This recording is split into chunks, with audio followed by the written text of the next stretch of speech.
And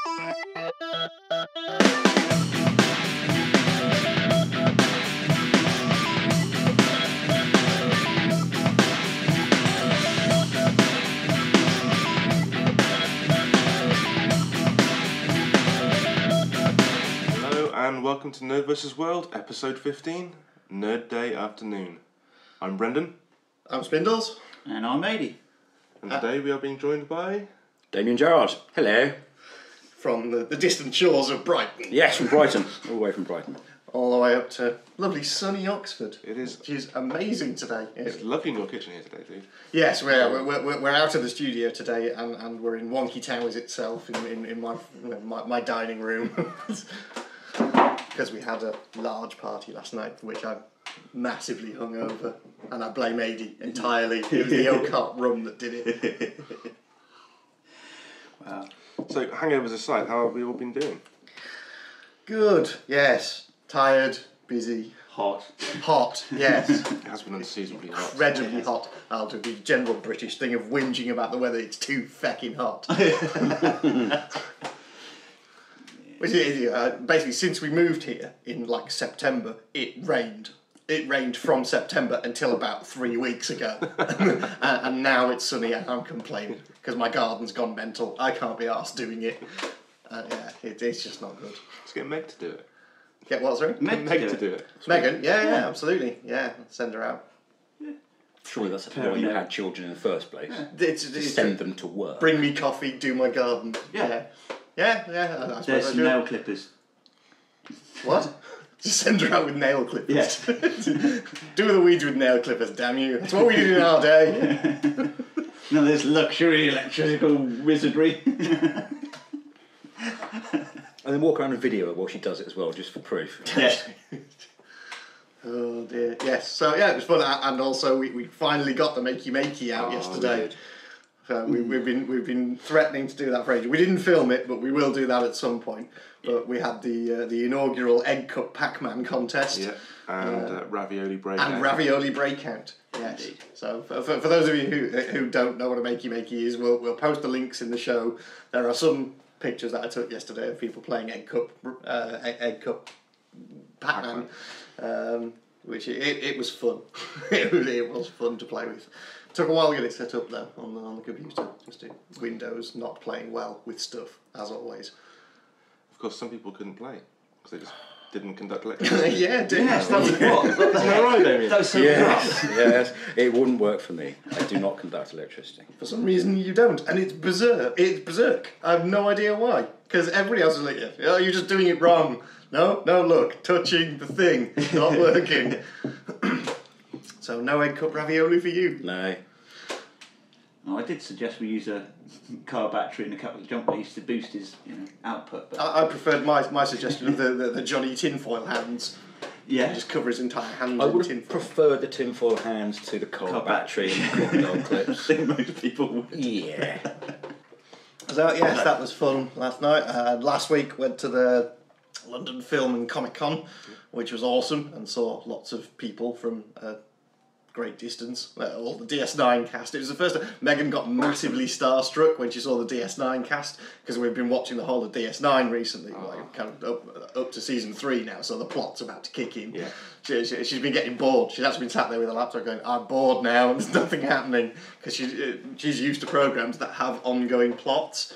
And we're at the point where DS9 is about to introduce the ongoing plot because they watched Bab 5 and went, that's a good idea.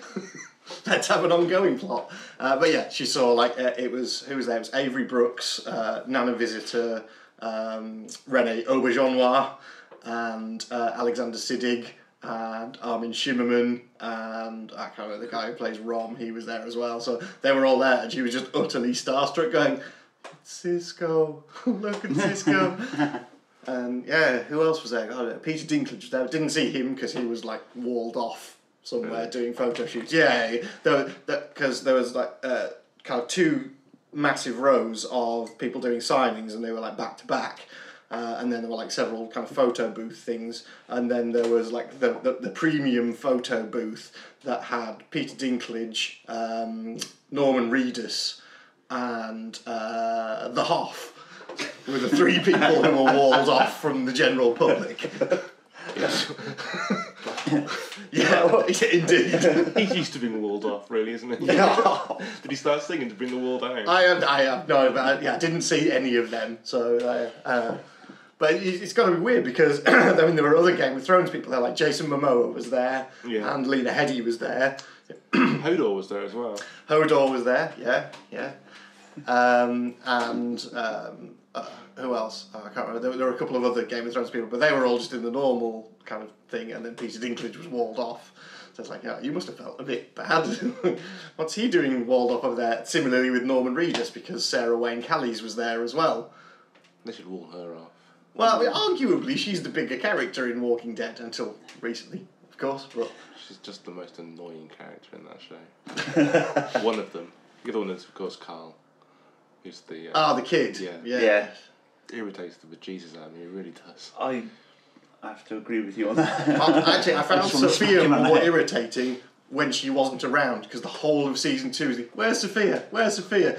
A whole season. Oh, for God's sakes, give up, please. Spoiler alert, she's dead and she's in the barn. Yeah. Sorry, just saving you the time. Speaking of Walking Dead, A whole season. they've released a new expansion for the Walking Dead game. 400 days. Yeah, 400. I've downloaded it. I've yet to play it because I had to go back and play the end of my other game to run into it because I went to try and play the episode. And it said, "Oh, you've not finished the previous game, so we'll just make up the choices for us." Like, no, I'm not having that again, not again. So I had to go back and play the end of the game again, and then it runs in. So be interesting. It's apparently the bridge between this and season 2 of the game. Sweet. It's 5 different people's stories apparently. So it's now available on Steam for downloading. So. No, because the Steam sales kicked off, hasn't it? The Steam, is it? Oh yes. When did that kick off? It was like Thursday, I think, and it's on for a couple of weeks. So I went and bought stuff on there as well. I think I bought the Left 4 Dead pack of Left 4 Dead 1 and 2 for like £5. The Brave New World expansion for Civ 5 is released and straight into the sale as well. So Oh, is it? Is it any good? I haven't played it yet. Literally just bought it. No. And there was another Space Sim one that I downloaded because I like Space Sims. Have you guys played Artemis? No. Or heard of Artemis? I haven't heard of it, I'm afraid. It's a cooperative space sim game, and like whenever I go around to D&D on a Sunday, we get to a mate's house, and he's already playing it with whoever else is there. But essentially, you all log in to the same game, so you have different computers in the same room, over a network, and you can only see one screen. So one person's the captain, who has one screen he can see on his computer. Another person's the helmsman. Then you have a weapons operator and all that. And the captain has to give everyone commands based on what he sees, and they have to do it on their screen and react. So it's collaborative. It's basically a Star Trek simulator. Wow! And you have your stations. Yeah. Yes. That's awesome. It does sound pretty cool. Only LAN or? I don't know how. It's not LAN. It's online. I think you just. You have like servers that you go to, and you just all join the same server, and you play it through that. I think that's how it works. I guess that's how it works. But It sounds intriguing, but as with most of these kind of online multiplayer co-ops, I tend to get annoyed with other people. I'm the kind of person that goes onto MMORPGs and wanders around on my own because I hate playing with other people. Yeah, so. I know doing I know it defeats the entire purpose, but that's the way I do things. GOG had a sale on last week, and all of the SSI AD&D games. So there was Baldur's Gate, Icewind Dale, all of that, Planescape Torment, everything, and you could get all of them for I think it's £9. Yeah, a whole lot. I had a look at the GOG sale, and there were tons of things on there. It would be rude not to, really. So I kind of had to. There was a Humble Bundle sale recently as well, and I got Alan Wake on there, which I've been meaning to play forever. Yeah. So I got Alan Wake for the PC for like a £5, which is it's an awesome game. Really enjoying that. Yeah, I played it. It's odd. Well, yeah, because I remember it coming out when the PS3 first came out, because that was one of the kind of the launch titles for PS3. Because I remember seeing the trailer for it back when I was working at Blockbusters, because I used to do trailers for the company, so I'd cut together games trailers and put music together and send it out for the whole company, and used to do the games update on a Friday. Used to go around all the stores, and I remember that coming out and going, this looks fucking epic, why isn't it on a PC, because I'm not going to buy a PlayStation 3. Shame, but yeah. So yes, lots of game sales at the moment. Steam, GOG and Humble Bundle, so yeah, check them out. I'm going to have to build myself a games machine. PC. I don't have a PC. All I've got is Android, so I can have a look and play these amazing new games. Or old games. Oh right, yeah, the old ones are the better ones. Well, they'd all be new for me. It's been a fortune building a PC to play Baldur's Gate on. Yes. Well, no, like not spend a Tetris fortune. on my wonderful liquid cooled machine. It would be more likely to go around a couple of skips and bolt together a monstrosity. The Franken machine. Yes, which is what my previous machine was anyway. Well, that's what I used to do. I used to build it like that. Four parts of a different machines all bolted together, and it had so many bolt-on. There was an extra hard drive with lots of extra bolt-on chips in it. I think one of them was a decommissioned military chip. All right. For boosted RAM. Okay. I have contacts in weird places. Yes. So when we are back, the London Film and ComicCon, is it the costume of the year appeared to be either Harley Quinn or Poison Ivy. There were at least 20 of each of those wandering around. That seemed to be the cosplay of the year. Although I think one of my favourites was the guy wandering around as Master Chief with a big white hat and a wooden spoon and an apron. Awesome. So Master Chef. It was brilliant. Absolutely inspired. Tabitha Lyons from Artifacts, the prop making company for LARP, went as Daenerys Stormborn. Okay. I think I saw. She had the dragon on her shoulder. Wow, huge dragon. Yeah. Cool. Yes, I think I saw her then. I think she got a photo taken with Jason Momoa as well, with the dragon. Because she was doing a talk. There was a panel. There was a cosplay panel, yes, which we caught the very end of.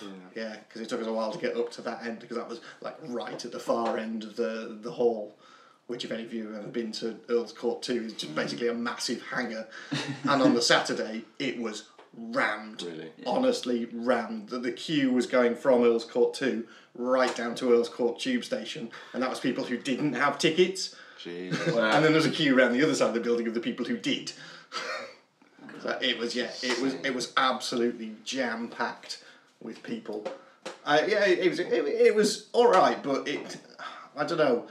I don't think I'd do it again, because it seems very much like one of those things that's just there to take your money from you, as opposed to be interested in what's going on, because you couldn't get near any of the celebrities without paying a fee. Yeah. And that included the talks. The talks were like 20 quid to get into a 45-minute Game of Thrones panel.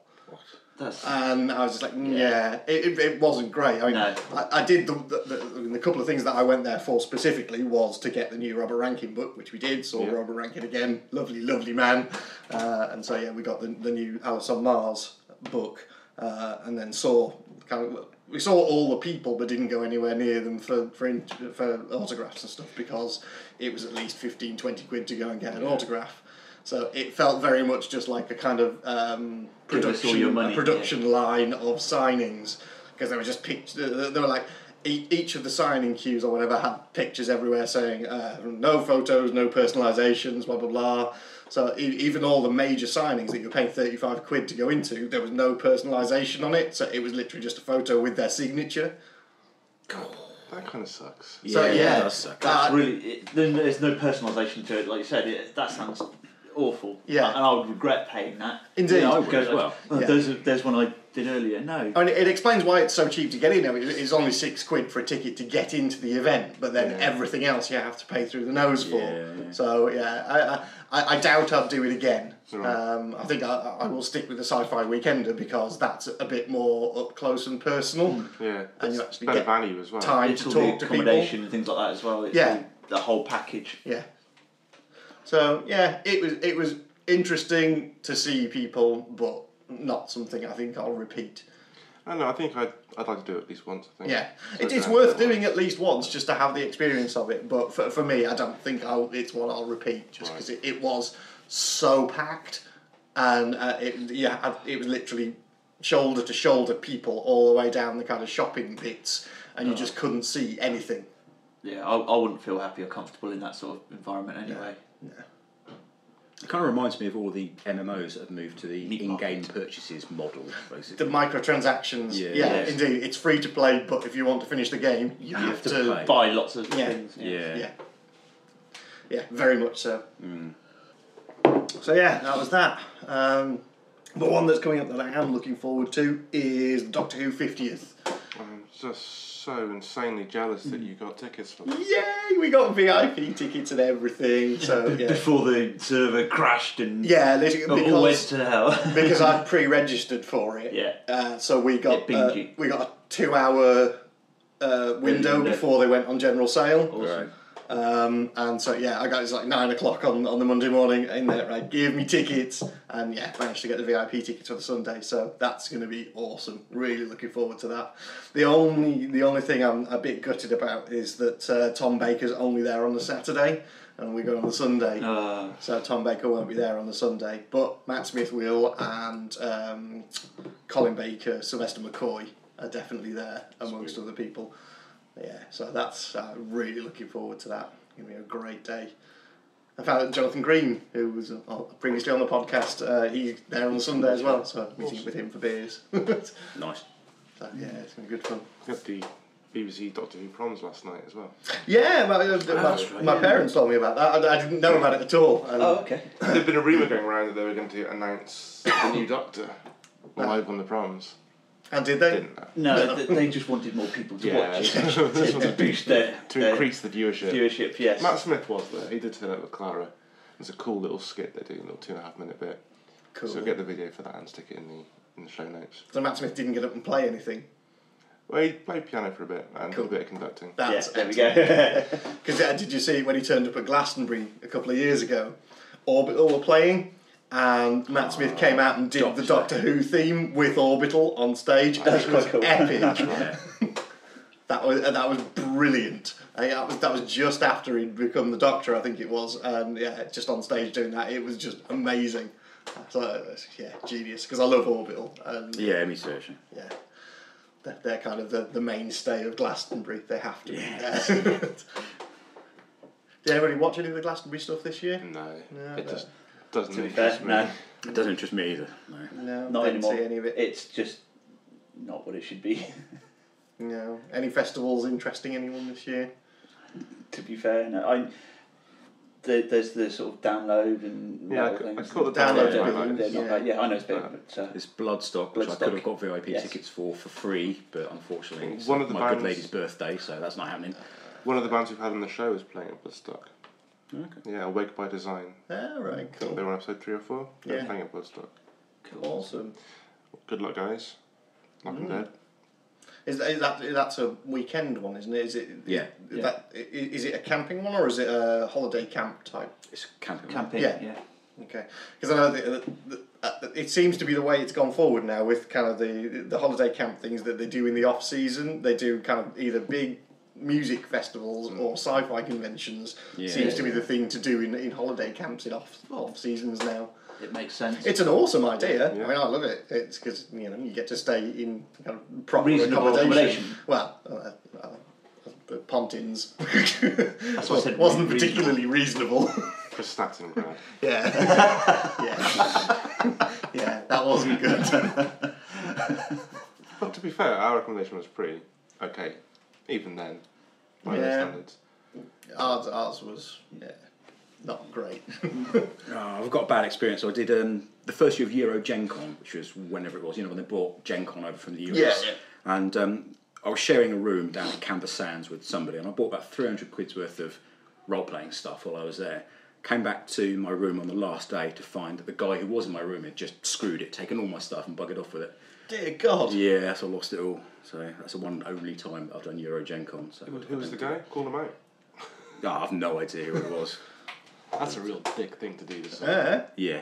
Oh man, I'm sorry dude, that sucks. Yeah, never mind.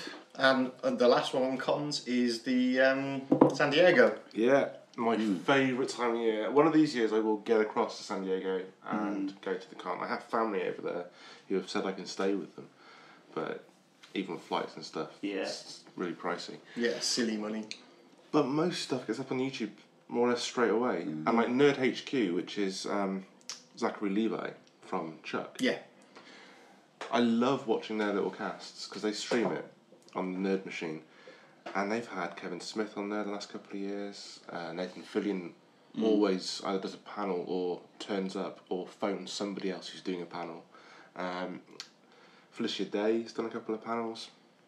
The Robot Chicken guys have done panels there before. So it's like, it's awesome to watch. And it's all for charity. It's like Operation Smile, which helps people with kids with cleft palates to get reconstructive surgery so they can just smile. Such a beautifully simple charity and such a simple idea, but yeah, all the ticket entrance fees goes to that charity. Wow, cool.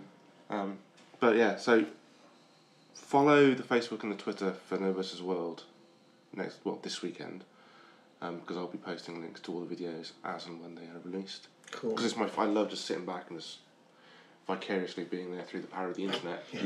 What is there coming up this year? Well, there's going to be some Marvel announcements. I imagine they're going to be confirming all 3 of the mystery movies for the next phase. I mean, we're already pretty sure that Doctor Strange is definitely going to be one of them. But they're saying Black Panther as well. Really? Yeah. Oh, I hadn't heard that. I'd heard rumours of I'd heard rumours of Black Panther, but it was more of a definite rumour. The last I heard, but I'm sure that'll be there. I just want to see what TV panels they have. Because usually there'd be a fringe panel. Yes, no fringe panel this year. And of course, last year was the 10th anniversary of Firefly, so they had loads of Firefly panels and Joss Whedon panels. Yeah. I don't know what we'll see from those guys this time round. There'll be a Castle panel, because there usually is. There's a Sons of Anarchy panel. They've released a trailer for season 6 of Sons of Anarchy. Just called Brawl. And it's just the characters in a big sort of montage fight, which looks pretty intense. Season 6 is just going to be a massive fight. Yes, it does sound like it. To be honest, I'm getting a little bit bored of that show. Really? Yeah. They just need to, like...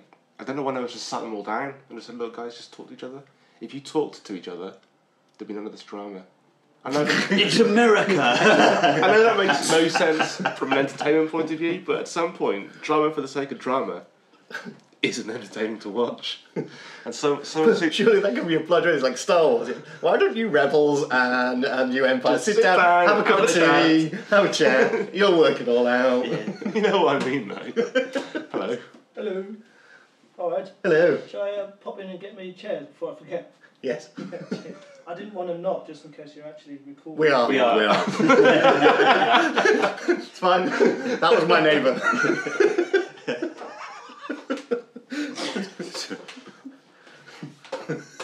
So, thanks, Bushy.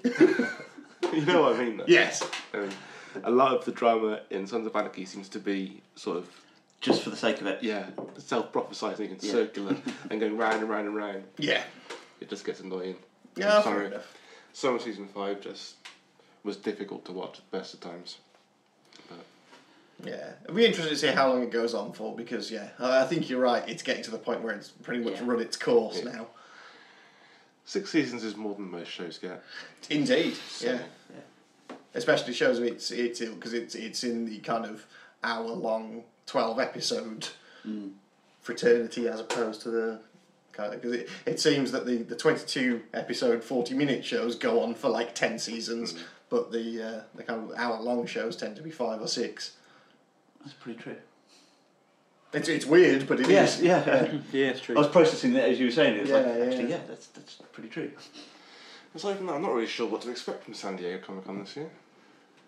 It should be interesting either way. I'm sure Geek and Sundry will have a couple of shows. The Nerdist are there as well. I find it a bit bizarre that shows like Sons of Anarchy are at Comic-Con. Because it doesn't seem like the kind of show that should be there. Walking Dead, I understand, Fringe, stuff like that. Yes. But I don't get shows like Sons of Anarchy being there. Because last year when they had the panel, last year when they had the panel, I was a bit like, why are Sons of Anarchy there? That's the thing. I think a lot of the TV networks are now using this as a launching bit of a launch pad for Yeah. their full shows, which, it's given the convention much more of a mainstream appeal, I suppose, but kind of defeats the original purpose of the convention, which is to appeal to a subculture.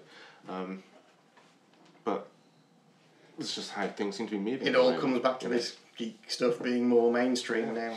We've talked about before. Yeah, it was something that I saw from the London thing of some of the cosplay stuff that was coming through. It's Film and ComicCon, but there was people dressing up as game characters to go to it. There were And a it just lot of kind game characters. there was, and There it was just a ton kind of Borderlands and stuff like that. It's not quite what it is. It's Film and ComicCon, and it just there's something in my head that's going like, you're going as a character from a game. It's not a games. Yeah, that's the kind of thing that should be at E3. Yes.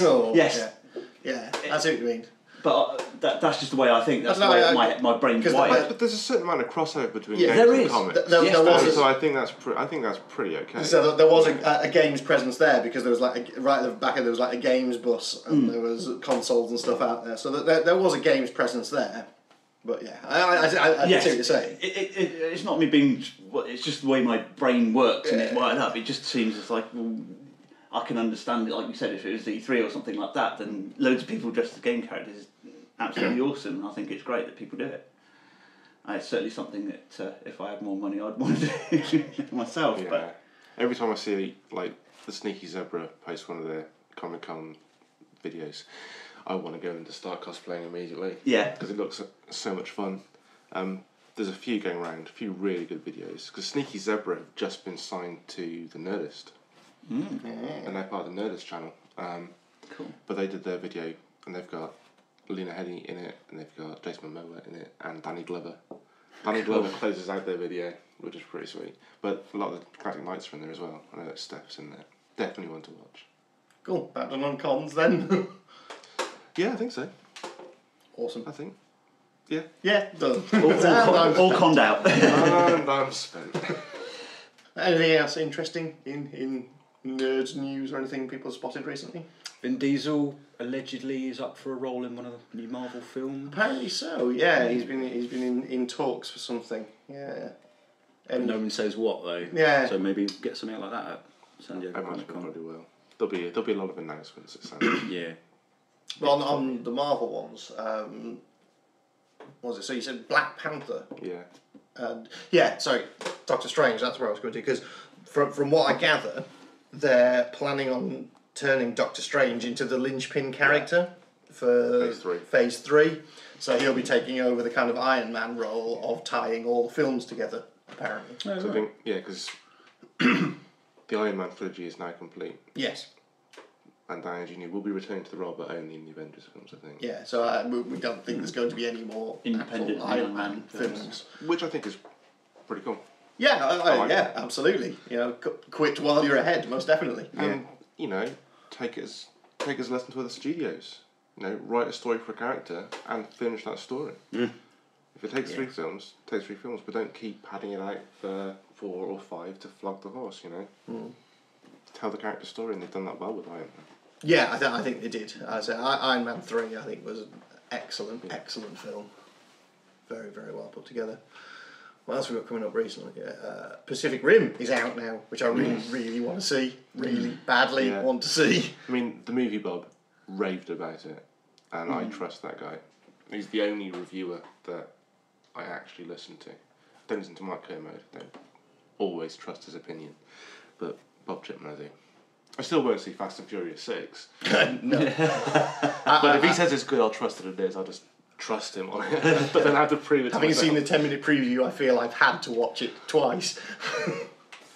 But yeah, he really enjoyed it. I know a few people have been pretty disappointed by it. But I don't know how you can possibly go wrong with giant monsters and giant mechs. It seems to be ideal. And Ron Perlman, and Charlie Hunnam, and the voice of GLaDOS. Is it? Yeah, because the second trailer has even more. Because when we went to see The Hobbit and we were watching, and that came on as the trailer, we were like, "Who's GLaDOS! That's so awesome. Because you were in front of us and you turned Yeah. back and... Yeah, and then the second trailer has even more, and yeah, it's GLaDOS who does the voice of the operating system. It's brilliant. Has to be seen. Yeah, a trip is definitely in order this week, I reckon. Yes, yeah. Especially now I have my Cineworld Unlimited card. I'll go all the time. Yeah, it makes it worth it. We said that last time, didn't we? Yeah, Yeah. most definitely worth it. What was I going to say? On subject of Del Toro, apparently he's got a new TV show coming up as well. A vampire TV show that he's doing. Okay. You've heard anything about that? I've No. not heard anything about that. I've heard something about that on Digital Spy. Let me just Do we attempt need to any more find vampire TV shows? That's what I was thinking as soon as you said that. I was like, okay, Del Toro doing a TV show, awesome. Vampire. Because they're doing a TV show for Dracula. There is a show called Yes, Dracula. there is, Yes. yeah. Never knew that. And that's coming this fall. Where is that meant to spin off from though? Is that meant to be spin off from Bram Stoker's, or is it going to be more of like Dracula 2000? I think it's... Yes. Yeah. That's exactly my point. Is it going to be spin off from the traditional, or is it going to be As far as I'm aware, it's traditional. period or modern day? Period, I think. No, I'm not Because sure that'd how be quite they're cool. gonna- I'm not sure how they're going to spin it out, though. Based on The Strain, which is his novel. So yeah, the right. TV This is version the Del of Toro one. The Strain, yeah. Yeah, because they've put him in it. Which obviously doesn't help on the podcast, but he's the guy who played the French guy from Sherlock Holmes that they end up having huge fights with all the way through it. And he's apparently in it. Because I've got the audiobook of that Ron Perlman read, which is interesting. Perlman and Del Toro, they're good friends. Yes. I've got a funny feeling I read something about that. There was a TV show that I read about with that. And there is The Strain. Is that the one that it's the original family and they've pledged like this ongoing thing through the centuries? I don't know. From what I remember about it, it's some kind of it's a virus, and it's people trying to stop then the it's virus. not. No. Then there's another TV show out there. I cannot remember for the life of me at the moment what the name of it was, but apparently it's the descendants of Dracula. It's Dracula's family down through the generation, kind of like a vampire version of Grimm. Okay. All right. Okay. Yeah. Yeah. And it's how as the generations have gone on, it's the descendants and how they've kept the family secret and kept the name of Dracula going. It's we'll have to try and find the thing for that and bring it up next time. A film of a similar ilk that you have to watch if you haven't is The Last Lovecraft. Did you watch that round here? I don't think Dunno. I think we talked about it, but I didn't get around to watching it. It's brilliant. It's a kind of low budget, weird stoner horror movie where it's the last descendant of Lovecraft who's a stoner guy, and then he ends up having to fight basically deep ones. And it's absolutely brilliant. So yeah, you have to watch The Last Lovecraft if you haven't. It's hilarious. Is it one of these films that's so bad it's good? Yes. There seems to be a lot of those at the moment. Yeah, it does. Yes. Yes, we were talking about all them earlier, like the piranhas and sharktopus. Sharknado. Yeah. Are you familiar with like Charles Stross, the Yes. writer? Yeah. We were talking about him on the last show. Oh, okay, cool. Yeah, Altered State. Because we were talking Right, about that, yeah. which is the robbery in an MMORPG. Yes. Because his first three were the Laundry series, which are all very Cthulhu, basically, which are quite good. Set in an MI5 agency, a low-level programmer who is a Cthulhu investigator. But he uses tech to cast all of his spells and so on. Awesome. It's brilliant. Kind of sounds like Split Second vaguely. Yeah. That was an awesome film. Yeah, again, we were talking about that yesterday. Yes. Yes, Split Second. Fun. Bigger guns. Eat more big guns. You've not seen Split Second? It's a classic, so you have to watch it. It's like 90s kind of futuristic cyberpunk Rock horror. With Yeah. With Says it all. And Pete Postlewaite. Yeah. Oh, people Yes. also played in it. Yeah. He's Oh, the sold. chief of police. He's kind of like the antagonist to Rucker Hauer's character. So yeah. Yeah, it's very, very cheesy but brilliant. Yeah. And it's also oh God, what's her name? Was in Mannequin and Star Trek. Yes. Oh, Kim Cattrall. Kim Cattrall, yes. Yeah, she's in it as well. Yeah. Cool. Very, very fun film. Yes. It's three people just visualising scenes from the film. It was, yeah. It doesn't make for great listening, but it is awesome. Sweet. Anyways, I think probably time for a break, I guess. It is, yeah, coffee time and... Yes, coffee time and music time. So, cool. Yes, this week's track comes from one of my friend's bands, Sound Assembly, an electro swing band from up north. Track's called Man or Machine, which we'll stick the links to the awesome yet slightly disturbing video on YouTube. It's very weird seeing one of your friends being turned into a weird animated half human, half machine. Yeah, it's odd, but yeah, I'll put the link to the podcast, but it's great. So yeah, check it out. See you on the other side. Calls from witnesses flooded into the police station after people reported seeing this ball of light. Another strange sighting has a lot of people talking in Arizona. It's not the first time mysterious lights have been spotted hovering the night sky there, but... Unidentified flying objects, they are officially there. Bright objects, some sharp points of light moving quickly across the sky. Well, they're lights, they're in the sky, and so far nobody really knows what they all are.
Just call, girl, and say what you mean.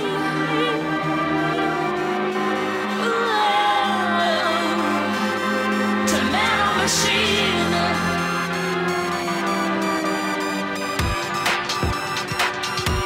To man or machine. Machine, machine, machine, machine, machine, machine, machine, machine.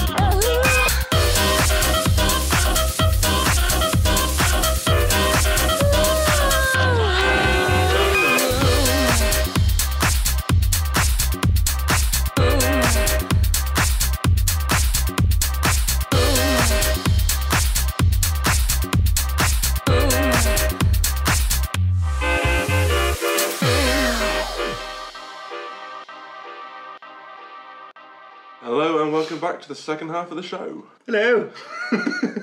Yes, Hello. that was the marvellous sound assembly there. So yeah, again, all the links will be in the show notes for you to go and listen, watch, and enjoy. Yes, all caffeined up and ready for part 2, in which we're going to talk about you, sir. Hurrah! Because for those of you who don't know, Damien, you hopefully will in the next year, because he is made of awesome and he's being in everything in the world ever. Thank you very much. So yes, what are you currently doing, sir? We're currently working on a couple of projects. I've got a Judge Dredd fan film, fan series actually. We're doing a series of progs now as opposed to just a film called Cursed Edge, which we started photography on already. And I've got a TV series in Miami, which is why I'm sporting this rather fetching, hateful beard thing that I've got, which is just horrible. Beards are awesome, dude.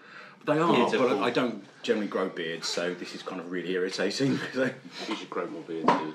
I know. I feel like a man now. I've got a kind There of you beard. go. You look like a man as exactly. well. Yeah, exactly. I'm like, I feel inadequate now. well, you're long hair without beard, so you know. I'm just wrong. So Cursed Edge. Tell us Yeah. a bit more about that, sir.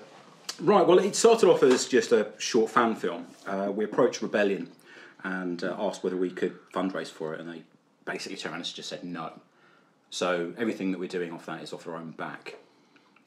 And we started off as just a short film, but when we all got together and we had a script meeting, we realised that we've actually got quite a big story to tell. So the best thing we could do was split it out over a series of progs, much like the original cartoons were, the comics were. So that's what we're doing. So we're shooting the first episode at the moment, and we're doing partials for the second as well because it overlaps. And but we've got the costumes are brilliant. I mean, we're using stuff that is modelled and actually been cast from screen-used Dredd 2012 costume, and we've got some of the people who worked on the props for the film giving us advice for lawgivers and things like that as well. So everything is going to be as screen accurate as we can possibly get it. Yeah, there will be inconsistencies, and we expect the fans out there to point out the various different inaccuracies, but it'll be 90-95% of the way there. That always happens because nerds. Yeah. Because nerds. Yeah. Suddenly nerds. Yeah. And that's fine. And to be quite honest, we wouldn't want it any other way, because it means they're engaging in what we're doing and they're looking at what we're doing. So that's actually a positive thing if they come up with critiques and things like that. So, yeah. Is there anything you can tell us plot-wise? Well, I'm playing a character called Judge Turpin, and he is actually a bit of a dick. And it's taken from a prog back in 1980 that I think was written by Grant Morrison, I think, or... Well, it's got some legs. Good cut to it. Yeah. And it's quite a short story, but what we've done is we've intertwined that with another couple of progs that we found around that sort of time as well. So we've actually got 4 stories that we're telling all in one go. But yeah, I'm playing Judge Turpin's the lead role, and he's a bit of a nasty piece of work. Very much walking the fine line between good and bad judges, which is not something I've played before, so I'm quite looking forward to that. We've got Hershey in there as well, and I think we're using Geek Gordon, and we're trying to get Max Normal in, which would be quite cool. Good, yes. But we want to have lots of nods to the comics, so lots of little Easter eggs in there that the fans will really get, much like the film did. Yeah, because we were talking about this the other night, like the original, the 80s Sylvester Stallone one, that while it wasn't a great film, was full of kind of nods to fans, like the junkyard with the ABC Warriors in it and stuff. Yeah, but even the 2012 film had a lot of Easter eggs in there as well, but you had to be a real fan to spot it, like the drock on the back of the leather jacket of the guy in the van at the start, and the fatty with the stomach wheel who was shot, and the Umpty candy machine, and the Otto Sump store, and Chopper for Alls. Chopper, exactly, yeah. So unless you're a fan, you won't see those things. So we want to do that, so that when the fans look at it, they really get something over and above just a story. But yeah, and it's going quite well at the moment. We've still got some script work to do, and we're still rewriting bits and pieces, but we started photography already, and it seems to be going all right. Yeah. When are we likely to see it? Well, what are we now? July, aren't we? Yeah. Probably September time. Cool. We're just trying to finish off some parts of my costume at the moment. We're waiting for... We belong to a couple of... I belong to a couple of groups. There's the Britsit judges in the UK, but there's also the Dragon Con costume group. Atlanta Dragon Con.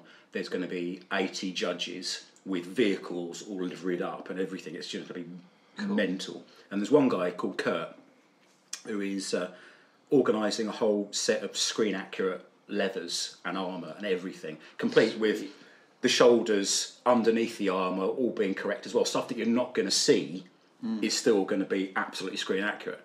So I'm waiting for my set of leathers to come through from that. So once we've got those, then we'll be in proper.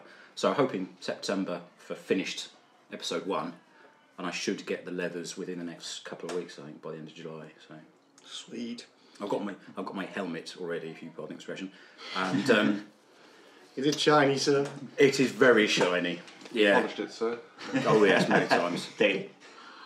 Yeah, and I've got my boots all sorted. And there's a lot of guys in the UK who just build props for shits and giggles, basically, because they can and they're really good at it. So I'm hoping that once I've got the costume all sorted, I'm going to go off and start raising money for charity afterwards as well with a group called Iconic Legion.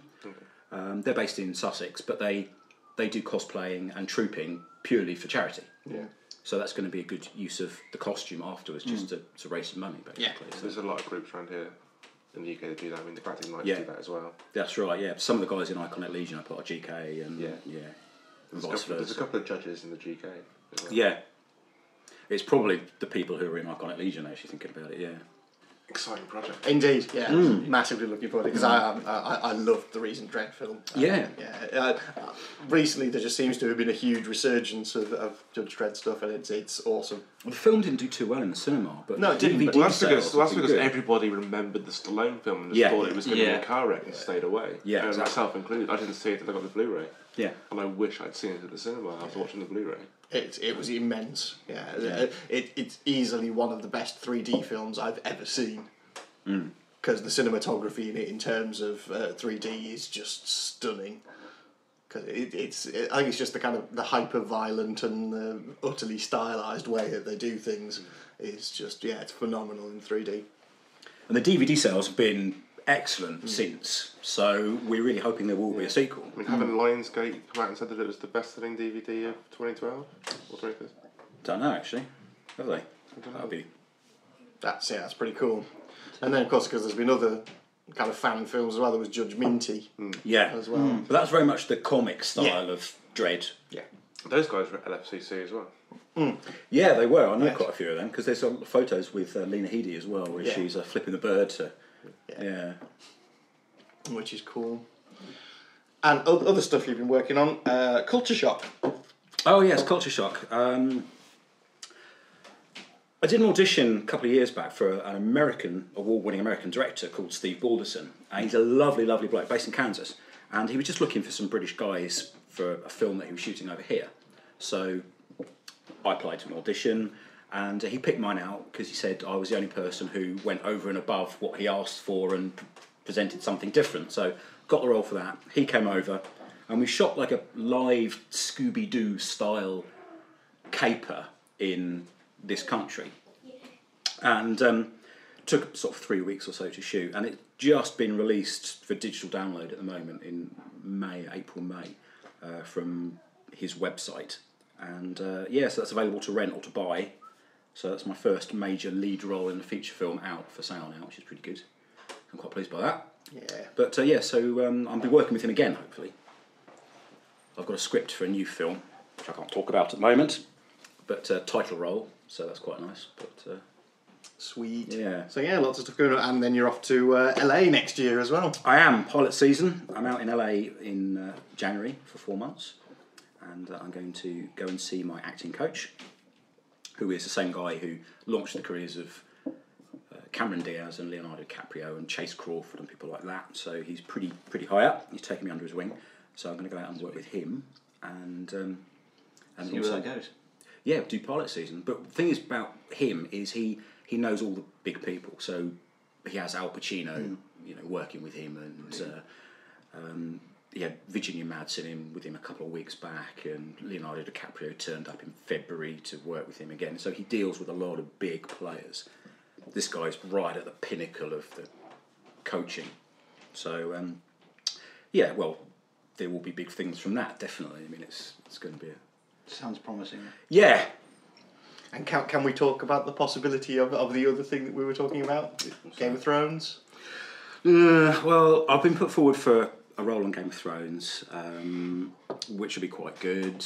It's a major role, but I haven't heard anything back yet, so I probably haven't got it. But the fact that I got put forward for it is good, yeah, pretty epic, really, because it is one of my favourite TV shows on at the moment. And it's a great role. Yeah, it's something that anybody who's an actor in Britain should be in, basically. Yeah, because they film it in Ireland, yeah. Mainly, and Iceland and places like that. But it's a wildling character, and it's quite a major character in the 4th series as well. So if I did get that by some quirk of fate, it would, catapult me. Yeah. Yeah, it would, absolutely. Then you will all know him. Yeah. You shall all know his name. And you heard it first here. Yeah. So hopefully, fingers crossed for that too, because that would be epic. Yeah, it would. And then I'll be legitimately allowed to go along to all of these comic cons and fests and so on and so forth without paying. Without paying. I'll be paid for it, which is even better. It is. That's the dream, isn't it? Yes. Yeah. And fair play to you, sir. Yeah. Fair play. I've just got back from Italy, where I was filming Shakespeare, which is something at Pericles, Prince of Tyre, which every actor should have on their CV, a bit of Shakespeare, I think. Yes. I've done a lot of Shakespeare in the past, but not for a long while. But so we're doing a modern day adaptation of Pericles, Prince of Tyre in Bologna. So I've been out there for that, and that was very hot, 35 degrees with 70% humidity. Wearing a shirt, a woolen jumper, and a tailcoat. Yeah. No. I don't fancy that. Yeah. Without wishing to start a fight, now I know you're not a massive Whedon fan, so Brendan, restrain yourself. Much Ado About Nothing, you seen that yet? The Whedon Shakespeare? No, I haven't. No? I'm a huge fan of Much Ado About Nothing, and I love the Kenneth Branagh version, and the BBC version as well, but I haven't seen the Joss Whedon. Did you go to see that yet? I didn't go to see it. Oh, right, because I thought you were planning I on did going buy. to see it. I bought tickets for it. I Really? did buy tickets for it, but I think I'd worked a really long shift, and I just couldn't face the drive to Reading to go and see it. And then it was released in Oxford, but it was only showing at the Oxford Odeon, only at 12:45, and I worked the entire week, so I can go see it. So it's going to be one of those ones. It's going to be a DVD. It'll be on DVD, and I will just go into work and stick it on in the lecture theatre on the HD projector, and pretend I'm at the cinema. I will get it, definitely, because it's my favourite Shakespeare. Yeah, I mean, the cast in it is fantastic. I can't wait to see it. It's going to be really, really Even good. better than the Branagh cast. Well, yeah, it's got Nathan Fillion in it. For a Well, start. it depends on who you like in terms of acting. They're not massive named actors, but they're all from the Whedon verse. Yeah. Ah, right. Okay. Alex Denisoff. Nathan Fillion. Sean Mayo. Well, oddly, Nathan Fillion is in the new Percy Jackson film. Yeah, isn't he Hermes? Yeah. Yeah. Bit odd. Yeah. But I love the first one. The first Percy Jackson film was actually really good. A lightning thief or whatever it was, It was surprisingly good. Good kind of kids' adventure film. It's quite sweet. Surprising they've taken such a long time to do a sequel. Really? Yeah, because, well, how long ago was the first one? It was like 3 years ago. Yeah, at least 3 years ago, if not more. Yeah. God, you can get 3 Spider-Man movies in 3 years. Exactly. and a reboot. Yeah. As I say, it's a very long distance in between doing a sequel for it. So. Is it going to be a proper sequel, or is it it's an independent? It's a continuation. Story? Okay. Yeah, because again, though, like most of these, they're based on a series of books. Yes. And yeah, it's the next one. So yeah, should be interesting. Anyways, we're in the odd situation that you've already given your 5 films. So I didn't put Blade Runner down on it because somebody already put it down, and I wanted to pick 5 other films that people should watch. Which I'm regretting a bit now. I'm even wearing a Blade Runner t-shirt. We all regret. We're all actually wearing quite geeky. I was looking around the room today. and looking at the t-shirts and going, yeah, you can tell it's a bunch of nerds. Bazinga, Death Star Haynes manual, Blade Runner t-shirt, and Jane Silent Bob. Right. So what I'm going to do is I'm going to get your list of 5 films, and then you can go through them and justify your existence. Justify my existence. Crap. So there you go. That is your list of films. Right. Good, Bad and the Ugly. Okay. I always think that's one of the beginning films for the spaghetti western. It was filmed in the late 60s, just after Sergio Leone and the rest of them moved over to film in that area purely for money reasons. And a lot of people say that you've got a fistful of dollars and a few dollars more, which I think Fistful of Dollars came before The Good, the Bad and the Ugly, and A Few Dollars More after, I'm not sure. But I still think The Good, the Bad and the Ugly is the seminal film purely because of the pocket watch with the music and the denouement of the film where the 3 of them are on the cemetery having a gunfight. And I just think that is the archetypal Western film. If you're going to watch a Western, you watch The Good, the Bad and the Ugly, and everything else kind of pales into insignificance after that. But that's the one that you should watch.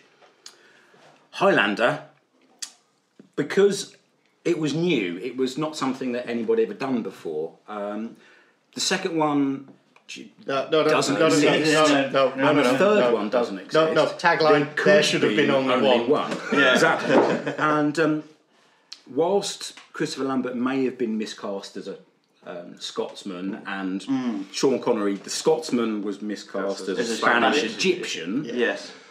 However, I just think that it was beautifully shot. It was a great premise. There was some good special effects for the era, really, for what it was. And the story was just really engaging and really well thought out and had a great pace to it.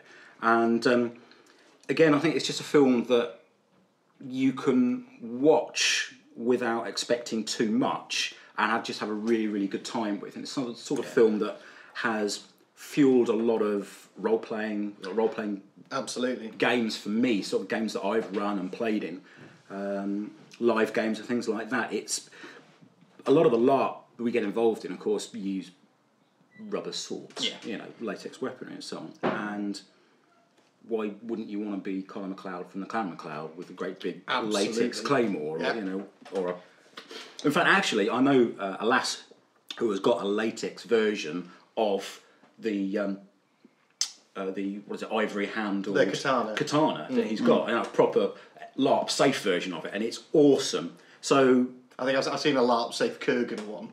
Yeah. Well, the little spikes. Clancy Brown, of course, is a role player. Yeah, we were talking about this the other day, yeah. And he turned up to Summerfest. I don't know if you're familiar with Summerfest. It's an ancient live role-playing gathering that happened years ago before they split. But Clancy Brown turned up to there. In full Kurgan kit. In Kurgan kit. So, again, if you're a role player, you kind of gravitate towards Highlander a little bit. So that's true.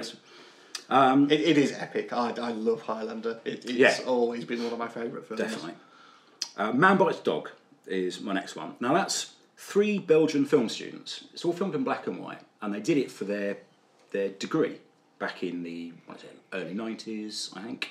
And it's about a film crew following a serial killer around as he commits these killings. And as the film goes on, they become more and more and more embroiled in the world of the serial killer. So they get involved in helping him get away from the murders and things like that. So it's kind of fly-on-the-wall documentary way back in the beginning before they became popular. It's like the found footage film before it became popular. And this was, I don't know, 10, 12, 15 years before the Blair Witch and so on. But it was a similar sort of style. But they did it, they won awards, and then they have done other stuff, but pretty much they've disappeared off again.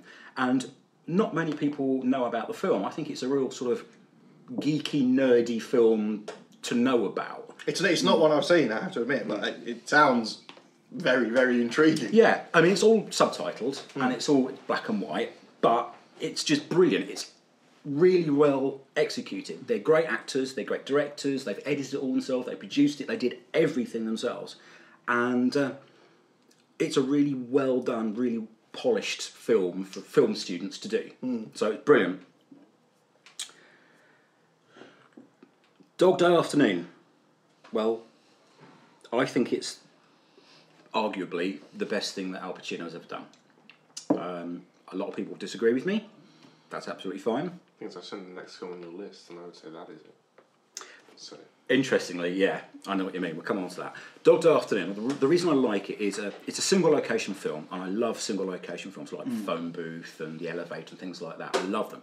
And the reason I love them is because it gives the actor a journey through his character. Not through a scene, like most films do. Because you haven't got the changing scenes, all you've got is a changing character.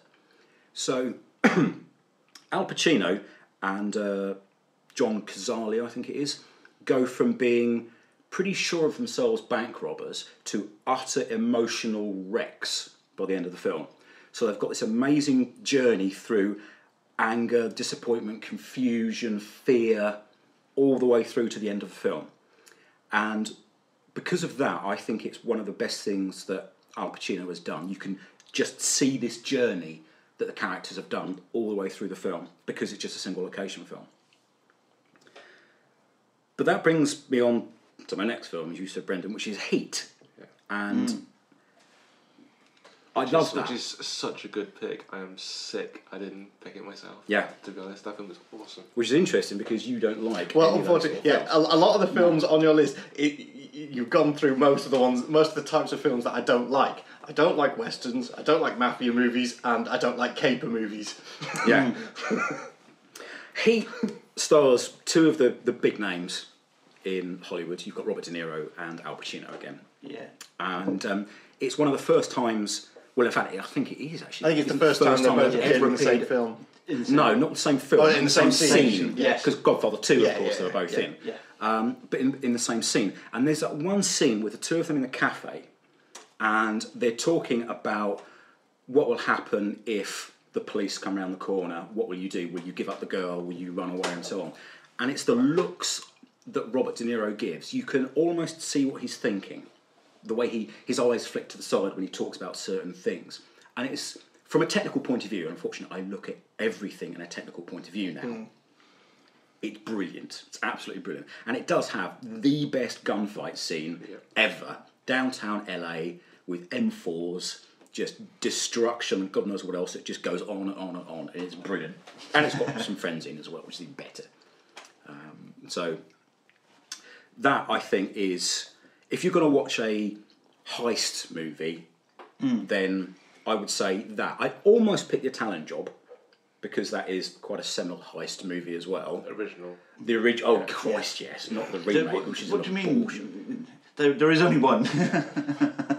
But a lot of denial goes on in the this other one show. doesn't exist. Like, there have been 5 Star Wars films. 5? No, 3, surely. Yeah. No. So I tried to pick films that obviously I love, but I thought they're films that are indicative of the various different genres and the sort of film that somebody should see if they want to watch a film of that particular genre more than anything else. Yeah. So rather than just my 5 favourite films. Yeah. Because otherwise it just would have been Blade Runner 5 times. Yeah. 5 servings of Blade Runner, please. Yeah. Well, there's 5 different adaptations, so it's possible. I think there's 3, isn't there? 3 versions of the film. 3? No, I've got 8 different versions of it. Really? Yes. Yeah. God. I was going to say, I was sure there was at least 5. Because I know you've got the big box set version. The flight case version, everything. Yeah. Oh yeah, everything. Complete the little spinner. You've got stills from the film, artwork, everything. Yeah. I've even got the 2 alternative soundtracks that Vangelis did as well. Wow. You know. Did you ever read the comic version of it? Because I did. Yeah. Because it got printed as a secondary strip in the Return of the Jedi comic. Did it? In the 80s. It was the secondary strip at the end of that. Because there were some weird ones in that because it was, I think it was a Marvel publication, the Return of the Jedi comic. Yeah, right. And so it had weird secondary storylines. So Power Pack was done in there, which is a Marvel comic that was printed in the back of Return of the Jedi. And yeah, there was some really weird secondary strips in that. Interesting. Because there's an author called K.W. Jeter who has written some sequels. Literally, they start pretty much the moment the film finishes. Not to the book, just purely to the film. And they're a bit weird. And they're in pre-production for the first one of those at the moment. I'm desperately... Even though, to be quite honest... I don't want there to be any more Blade Runner films because it's a complete story in and of itself. Yeah. It doesn't need anything else. Doesn't need to be expanded on there. I kind of want to be in the second and the third just because I'm such a Blade Runner fan. But the one thing I love about Blade Runner is it is a complete world. There is stuff going on in the background. You look at the street scenes and there are people leading real lives in the background. And you don't generally get that in films. You get extras and background artists, but they're just doing something over and over and over again. They're not living a life. But this is a complete world. And that's why I love it. Not just because of the acting, it's just the world of Blade Runner. They've done amazing attention to detail.